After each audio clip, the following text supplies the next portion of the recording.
স্বাগতম দর্শক বন্ধুরা, আপনাদের সকলকে আমি অনুপ বিশ্বাস। দর্শক, গত কয়েক ঘন্টায় অনেকগুলো গুরুত্বপূর্ণ ঘটনা ঘটে গিয়েছে যেগুলো আপনার জানা দরকার। প্রথমত, ভারতের কেন্দ্রীয় সরকার দেশের সমস্ত সংবাদ মাধ্যমকে নির্দেশ দিয়ে দিয়েছে যে কোনো ধরনের সামরিক অভিযানের কোনো রকম সরাসরি সম্প্রচার শুরু করা যাবে না, কোনো ডিফেন্স অপারেশনের লাইভ কোনো কভারেজ করা যাবে না। জাতীয় নিরাপত্তার কারণে এখন হঠাৎ করে মিডিয়াকে এরকম নির্দেশ দেওয়া হয়েছে ভারতের কেন্দ্রীয় সরকারের তরফ থেকে। এখানে আপনি দেখতে পাবেন এই যে এটা ভারত সরকারের জারি করা একটা স্টেটমেন্ট। এখানে সরকার স্পষ্টভাবে লিখেছে যে অতীতে এমন অনেক ঘটনা ঘটেছে যখন ভারতের নিরাপত্তা বাহিনী গুরুত্বপূর্ণ অভিযান পরিচালনা করছিল, যেমন আপনার ওই কার্গিল যুদ্ধ, মুম্বাইয়ের 26/11 সন্ত্রাসী হামলা, অথবা ওই কান্দাহার বিমান ছিনতাইয়ের সময়।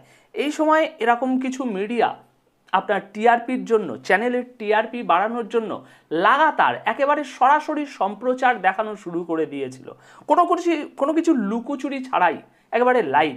আর এই লাইভ সম্প্রচারের ফলে অনেক সময় সন্ত্রাসী হামলার যে মাস্টার মাইন্ড থাকে তারা জেনে যায় যে ভারতের নিরাপত্তা বাহিনী কি করছে, তারা কোথায় অবস্থান করছে। এইভাবে এরকম সব গুরুত্বপূর্ণ তথ্য সন্ত্রাসীদের কাছে পৌঁছে যায়, যা আমাদের নিরাপত্তা বাহিনীর জন্য খুবই বিপজ্জনক একটা ব্যাপার হয়ে দাঁড়ায়। তাই এবার ভারত সরকারের পক্ষ থেকে আগেভাগেই এই সিদ্ধান্তটি নেওয়া হয়েছে, মানে কিছু ঘটার আগেই দেশের সংবাদ মাধ্যমকে জানিয়ে দেয়া হয়েছে যাতে টিআরপির লোভে আবার সেই একই ভুল তারা না করে, যেটা আগে করেছিল কার্গিল যুদ্ধের সময়, বা মুম্বাই সন্ত্রাসী হামলার সময়, বা কান্দাহার বিমান ছিনতাইয়ের সময় যা হয়েছিল সেটা যেন পুনরাবৃত্তি না হয়। এদিকে যেখানে দেশের সমস্ত সংবাদ মাধ্যমকে এরকম অ্যাডভাইজারি জারি করে দেওয়া হয়েছে, অন্যদিকে আমরা দেখছি যে আমাদের নৌবাহিনী ও স্থলবাহিনী সোশ্যাল মিডিয়ায় একটি রহস্যময় পোস্ট করেছে। এই যে এখানে এটা ভারতের সেনাবাহিনীর করা একটি পোস্ট। আর এখানে লক্ষ্য করার মতো বিষয় হলো, হঠাৎ করে এমন পোস্ট সাধারণত সেনাবাহিনী করে না। এখানে লেখা হয়েছে সবসময় প্রস্তুত, সর্বদা সতর্ক। এটা সত্যি বেশ আকর্ষণীয়। ভারতীয় স্থল সেনাবাহিনী এই পোস্টটি করেছে, আর অন্যদিকে ভারতীয় নৌবাহিনীও এমন একটি পোস্ট করেছে। আর সেখানে লেখা হয়েছে ঐক্য শক্তি, লক্ষ্যের সাথে উপস্থিতি, যে কোনো সময় যে কোনো জায়গায় যে কোনো মিশনের জন্য, বিপদের জন্য প্রস্তুত। মানে সত্যি বলতে সাধারণত আমরা এমন দেখি না যে নৌবাহিনী ও সেনাবাহিনী একসাথে এভাবে এরকম কোনো পোস্ট কখনো করেছে। মানে আমি অন্তত মনে করতে পারছি না এতটা মিলিতভাবে দুই বাহিনী তারা এর আগে কখনো এরকম পোস্ট করেছে কিনা। তাই আজকের দিনে অনেকেই এই পোস্টগুলোর মানে বোঝার চেষ্টা করছে। কেউ কেউ ভাবছে এর মানে কি তাহলে পাকিস্তানকে আরব সাগরে কোনোভাবে অবরুদ্ধ করা হবে, ঘেরাও করা হবে। এরকম আরও নানা জল্পনা কল্পনা চলছে, কিন্তু সত্যি বলতে আমরা এখনো ঠিক জানি না এর আসল মানে কি। তবে এখানে একটা কথা যোগ করতেই হয়, ভারত যে কোনো ধরনের একটা বড় পদক্ষেপ নিতে যাচ্ছে এটা মোটামুটি নিশ্চিত।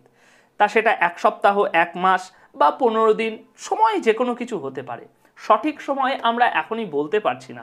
তবে এটা নিশ্চিত যে ভারত কিছু বড় পরিকল্পনা করেছে। এছাড়াও আরও একটা খুব গুরুত্বপূর্ণ বিষয়, ভারতের পররাষ্ট্রমন্ত্রী ডক্টর এস জয়শঙ্কর জি এখন নিয়মিত অন্যান্য দেশের পররাষ্ট্রমন্ত্রীদের সঙ্গে যোগাযোগ রাখছেন, এবং বিশেষ করে সন্ত্রাসবাদের বিরুদ্ধে লড়াই, এই বিষয়টাকে খুব গুরুত্বের সাথে উল্লেখ করা হচ্ছে সমস্ত জায়গায়। তাই এখানে আমরা ধরে নিতেই পারি যে এর মানে হলো যারা এই হামলা চালিয়েছে তারা পাকিস্তানি, এবং ভারতের কাছে এর সঠিক নিখুঁত প্রমাণ আছে। আর আজকের দিনে ভারত এই প্রমাণ অন্যান্য দেশের সাথে ভাগ করার কাজটাই করছে। এবার যদি আপনাকে ওপারের কথা বলি, মানে যদি আপনি পাকিস্তানের প্রতিক্রিয়ার দিকে তাকান, কারেন্ট প্রতিক্রিয়া কি, তাহলে বুঝতে পারবেন যে ওদের মধ্যেও এক ধরনের প্রবল আতঙ্ক ছড়িয়ে পড়েছে। শাহবাজ শরীফ, যিনি পাকিস্তানের প্রধানমন্ত্রী, অবশেষে তিনি নিজের মুখের তালাটাকে খুলে এখন পহেলগামের হামলার বিষয়ে কিছু মন্তব্য করেছেন। তিনি বলছেন, আমরা নিরপেক্ষ ও স্বচ্ছ তদন্ত করতে প্রস্তুত। এই কথাটি তিনি এমন সময় বলছেন যখন পাকিস্তানের মন্ত্রীরা মিডিয়ার সামনে স্পষ্টভাবে বলছে যে ভারত নিজের ওপরে হামলা চালিয়েছে। পাকিস্তানের প্রথম প্রতিক্রিয়াই ছিল তারা পুরো ঘটনা অস্বীকার করে ভারতের উপরে দোষারোপ করেছিল যে ভারত নিজেরাই নিজেদের উপরে এই হামলার নাটকটা সাজিয়েছে। শুধু আমি না, জম্মু কাশ্মীরের প্রাক্তন মুখ্যমন্ত্রী ওমর আবদুল্লাহ তিনিও এই একই কথা বলেছিল। সুতরাং পাকিস্তান প্রথমে পেহেলগাম হামলার ঘটনাকে অস্বীকার করলো এবং ভারতকে তার দোষারোপ চাপালো, নাটক মঞ্চস্থ করা হয়েছে। তারপর ইন্ডাস ওয়াটার ট্রিটি ওটা যখন স্থগিত করে দেওয়া হলো তখন পাকিস্তানের প্রধানমন্ত্রী নিজেই সুরটা একটু ডাউনগ্রেড করে একটু নরম করে এখন বলছেন যে এই ঘটনাতে আমরা নিরপেক্ষ ও স্বচ্ছ তদন্ত করতে রাজি আছি। মানে ব্যাপারটা কি হলো বোঝা যাচ্ছে না। তারাই তো বলেছিল না যে এমন কিছু ঘটেইনি, এটা ভারতের সাজানো একটা নাটক। তাহলে তাদের ভাষ্য মতে যদি এটা নাটকই হয়ে থাকে তবে শাহবাজ শরীফ কেন এখন তার নিজের দেশে এই ঘটনার ইনভেস্টিগেশন চালাতে রাজি হলো? সুতরাং লুকোচুরির কিছু নেই, একদম স্পষ্ট। ওরা ইতিমধ্যেই বুঝতে পেরেছে যে ভারত এবার বড় কিছু করতে চলেছে, আর এবার মনে হচ্ছে ভারত আগের অভিজ্ঞতা থেকে শিক্ষা নিয়ে কাজ করছে এবং পুরনো ভুলগুলো আর পুনরাবৃত্তি করবে না। এবার আমরা সময় নিয়ে ধৈর্যের সঙ্গে নিখুঁতভাবে এগোচ্ছি, এটা নিশ্চিতভাবে বলতে পারেন, এবং পাকিস্তানকে এবার একটা উপযুক্ত জবাব দেয়া হবে। তবে শেষ করার আগে আরেকটা গুরুত্বপূর্ণ বিষয় আপনাদেরকে একটু জানিয়ে দিই। এখনো পর্যন্ত একটা দেশের পক্ষ থেকেও পাকিস্তানের সমর্থনে কোনো বিবৃতি আসেনি। এমনকি তুরস্ক ও আজারবাইজান, যারা সাধারণত পাকিস্তানের পাশে থাকে সব সময়, তারাও সম্পূর্ণ চুপ রয়েছে। সরাসরি আন্তর্জাতিক মিডিয়াতে কোনো রকম কোনো স্টেটমেন্ট তাদের দিক থেকে আসেনি।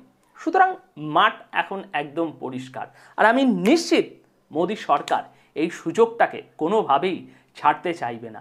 কারণ মোদী সরকারের সর্বপ্রথম যে এজেন্ডা সেটা হচ্ছে রাষ্ট্রবাদ। তো এরকম একটা পরিস্থিতিতে তাদের পার্টির যে এজেন্ডা সেটা কতটা ফল ফুলে ভরিয়ে দেওয়া যাবে সেটা তো আপনারাই বিবেচনা করে বুঝতে পারছেন। সুতরাং নিশ্চিত থাকুন, আজ 1 সপ্তাহ, 15 দিন, 1 মাস, এই টাইম লাইনের মধ্যে কিছু না কিছু নিশ্চিত ঘটবে, এটা খণ্ডানোর কোনো পথ নেই। তো দর্শক, এখন শেষ করার আগে আপনাদের মন্তব্য জানতে চাই। কমেন্ট বক্সে অবশ্যই আপনাদের মতামত জানিয়ে যাবেন যে আপনারা কি ভাবছেন এই পুরো ঘটনার বিষয়ে। ধন্যবাদ আপনাদের সকলকে।